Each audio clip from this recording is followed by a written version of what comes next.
नमस्कार, श्री स्वामी समर्थ. सर्वांचं आपल्या लाडक्या यूट्यूब चॅनलमध्ये स्वागत आहे. तर आज मला खूपच छान असा लेख मिळाला. तो मी तुम्हाला वाचून दाखवू इच्छितो. आपल्या शरीरामध्ये लोहाचे प्रमाण कमी असते, तर ते लोहाचे प्रमाण वाढवण्यासाठी आपले घरगुती कोणते पदार्थ आहेत ते तुम्ही खाल्ले पाहिजेत. सॉरी, आवाज नसेल. तर कोणत्या अशा फळे आणि भाज्या आहेत ज्या तुम्ही खाल्ल्या पाहिजेत, ज्यामुळे तुमचे लोहाचे प्रमाण तुमच्या शरीरामध्ये वाढणार आहेत. तर त्याआधी तुम्ही डॉक्टरांचा सल्ला अवश्य घ्या. ही सर्वसामान्य माहिती आहे, मी तुम्हाला ती वाचून दाखवतो. तर त्याआधी तुम्ही कमेंट बॉक्समध्ये श्री स्वामी समर्थ महाराज की जय अवश्य लिहा. हे पहा, बीट आणि गाजरच नाही तर घरातील हे पदार्थ देखील शरीरामध्ये लोहाचे प्रमाण वाढवण्यासाठी फायद्याचे आहेत. तर लाल आणि काळ्या वर्णाचे खाद्यपदार्थ लोह वाढवतात असे सर्वसाधारणपणे म्हटले जाते.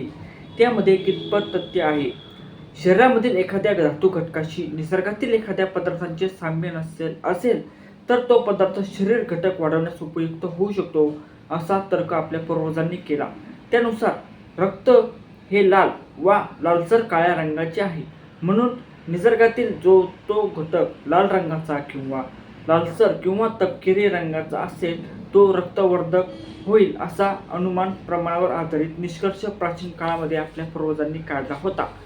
पूर्वजांनी काढलेल्या या निष्कर्षानुसार लालसर काळ्या पानांची माठाची भाजी, काळसर रंगाची पिकलेली करवंदे, काळ्या मनुका, लालसर अळीव म्हणजेच आपण ज्याला हलीम म्हणतो, काळ्या रंगाचे कारळे, काळे तीळ, काळसर तपकिरी रंगाचे खजूर, लालसर तपकिरी रंगाचे तांदळाचे तोसे, तांबूस रंगाचे आमचूर चूर्ण, लाल चणे, पांढऱ्या काळ्या रंगाची चवळी, लालसर काळ्या रंगाची अळूची पाने, तांबूस रंगाचा कमळकंद, तपकिरी रंगाचा अळूचा कंद, तपकिरी काळसर रंगाचे केळफूल, गडद काळ्या रंगाची पिंपरी वगैरे पदार्थ रक्तवर्धक आहेत.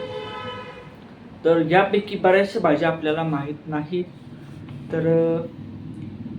विशेष गोष्ट अशी की हा तर्क प्रत्यक्षात देखील शरीरामध्ये लोह व पर्यायाने रक्त वाढवणारा आहे. म्हणजे असे की सांगितलेल्या सर्वच अन्न घटकांमध्ये लोह म्हणजेच आयर्न हे तत्व मुबलक प्रमाणात असते. करवंदापासून तर लाल माठापर्यंत आणि अळीवापासून तर आमचुरापर्यंत सर्वच लाल काळ्या रंगाचे पदार्थ हे रक्तवर्धक असतात, कारण त्यांच्यामध्ये लोह भरपूर प्रमाणामध्ये असते. कोणत्या पदार्थांमध्ये नेमके किती प्रमाणात लोह मिळते? म्हणजे 100 ग्रॅम पदार्थांमध्ये लोहाचे प्रमाण मिलीग्रॅममध्ये इथे दिलेले आहे. आपल्याला लोहाची दिवसाची गरज किती असते? तर सरासरी 30 मिलीग्रॅम. तांदळाच्या तुसांमध्ये 35 मिलीग्रॅम लोह असते. चण्याची पाने 23.8 मिलीग्रॅम लोह असते. लाल चणे भाजलेले 9.5 म्हणजे 9.5 मिलीग्राम इतके लोह असते. अळूची पाने 10 मिलीग्रॅम, चवळीची पाने 20 मिलीग्रॅम, माठाची पाने 38.5 मिलीग्रॅम म्हणजेच माठाच्या पाण्यामध्ये लोह सर्वात जास्त आहे. बीट 1.19 मिलीग्रॅम, गाजर 1.03 मिलीग्रॅम, करवंदे 39 मिलीग्रॅम, सुके खजूर 7.3 मिलीग्रॅम, कमळाचे देठ 60.6 मिलीग्रॅम, अळीवदाणे 100 मिलीग्रॅम, कारळे बिया 56.7 मिलीग्रॅम, आमचूर पावडर 45.2 मिलीग्रॅम, पिंपळी 62 मिलीग्रॅम. वरील यादीतील बहुतेक पदार्थ हे लालसर, तांबूस किंवा काळसर रंगाचे आहेत. हे तुमच्या लक्षात आले असेल, पण नीट निरीक्षण देऊन वाचाल तर तुमच्या लक्षात येईल की गाजर बीटाचा रक्तवर्धनासाठी उत्तम म्हणून फार प्रचार केला जातो. त्या तुलनेमध्ये अस्सल भारतीय खाद्यपदार्थ कितीतरी अधिक प्रमाणात शरीराला लोह पुरवतात. बीटामधून अल्प प्रमाणात लोह मिळते नाही असे नाही, मात्र जी फळे व भाज्या अस्सल देशी आहेत, याच मातीतील आहेत, ती आपल्या शरीरासाठी अधिक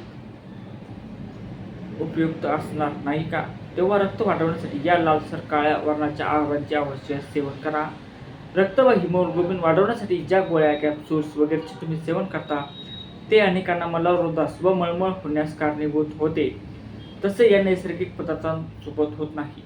गोळ्या कॅप्सूलचे अतिसेवन त्रासदायक होऊ शकते, मात्र या पदार्थांचे अतिसेवन झाले तरी त्यांचा शरीराला धोका होणार नाही.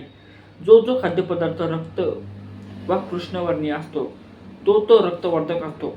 हा आपल्या प्राचीन पूर्वजांनी निरीक्षणावर आधारित अनुमानजन्य निष्कर्ष वास्तवात देखील सत्य आहे हे इथे सिद्ध झाले आहे.